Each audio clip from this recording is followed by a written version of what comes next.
코로나 백신 개발 소식에 지난주 뉴욕 증시가 큰 폭으로 올랐는데요. 하지만 현실은 반대죠. 미국에서 코로나 상황이 심각해지면서 일부 주 정부에서는 경제 봉쇄 조치가 다시 발동됐습니다.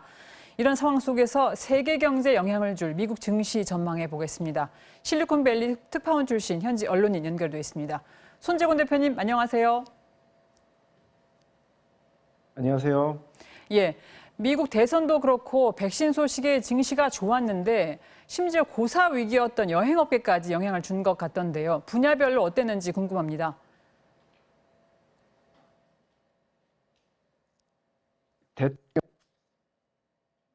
한 주였습니다. 모두 시장의 긍정적 신호였는데요.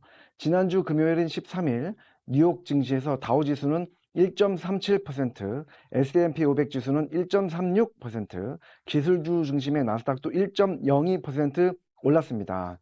실제 효과가 있는 백신이 나온다는 소식에 그동안 산업 붕괴까지 거론되던 여행주들이 급반등했습니다.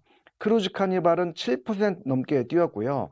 아메리칸 에어, 유나이티드, 델타 등 미 3대 항공주는 모두 4% 이상 올랐습니다. 반면 대표적 코로나 수혜주인 줌은 6% 가까이 급락했고 넷플릭스도 0.8% 내렸습니다. 앞서 미국 대형 제약사 화이자와 독일 제약사 바이온테크가 공동 개발 중인 코로나19 후보 물질에 대한 3상 임상실험 결과 90% 이상의 예방 효과가 나타났다고 밝혔죠. 이 백신은 게임 체인저로 인식되고 있습니다. 뉴욕 증시가 크게 오른 것은 백신 때문만은 아닙니다. 기업 실적도 좋았습니다. 디즈니는 주가가 2.1% 상승했습니다. 디즈니는 올해 40년 만에 처음으로 연간 적자를 냈는데요. 하지만 1년 전에 선보인 디즈니 플러스 실적이 기대 이상이었기 때문입니다. 실리콘밸리 네트워크 장비회사 시스코도 3분기 순이익과 매출이 시장 예상을 웃돌면서 7% 넘게 뛰었습니다. 예, 하지만 지금 미국에서는 코로나19 3차 대유행이 시작됐지 않습니까? 백신은 사실 나중 얘기고 코로나가 지금 걷잡을 수 없을 정도로 확산되고 있는데 이런 상황이 당연히 증시에 영향을 줄 수밖에 없을 것 같아요. 네, 그렇습니다. 말씀드린 대로 지난주는 미 증시에 호재가 넘쳤는데요. 이번 주에도 이어질지는 미지수입니다. 미국에서 코로나19 하루 신규 확진자 수가 15만 명이 넘어서 역대 최대를 기록했기 때문입니다.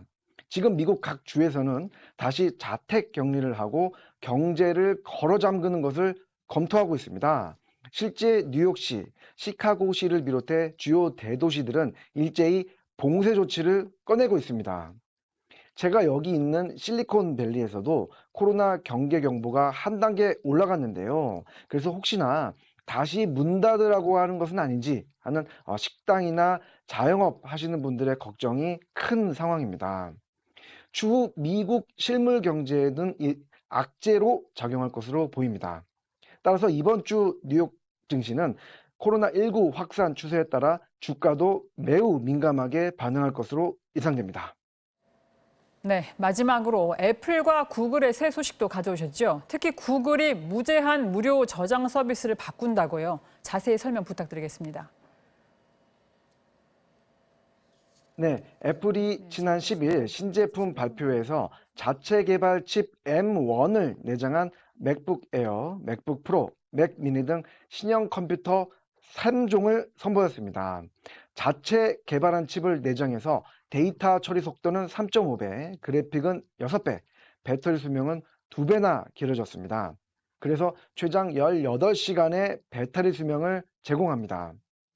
지금 안드로이드 스마트폰을 쓰시는 분들이 많은데요. 구글이 내년 6월 1일 이후에는 무제한 무료 저장을 폐지한다고 밝혔습니다. 구글 포토 얘기입니다.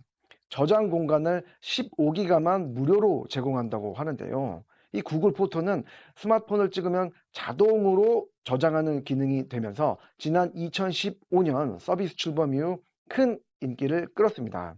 그래서 구글에 따르면 4조 개 이상의 사진이 구글 포토에 저장됐고 매주 280억 개의 사진과 영상이 업로드되고 있다고 합니다. 하지만 내년부터는 무료가 아닙니다. 이처럼 애플과 구글이 혁신 서비스를 내놓으면서 경쟁 회사들은 이 공영 기업과의 경쟁을 갈수록 힘들어하고 있습니다. 그 결과 독점이 가속화되면서 애플과 구글에 대한 견제도 그만큼 심해질 것으로 예상됩니다. 네, 잘 들었습니다. 지금까지 실리콘밸리 현재 손재권 더밀크 대표였습니다. 고맙습니다. 감사합니다.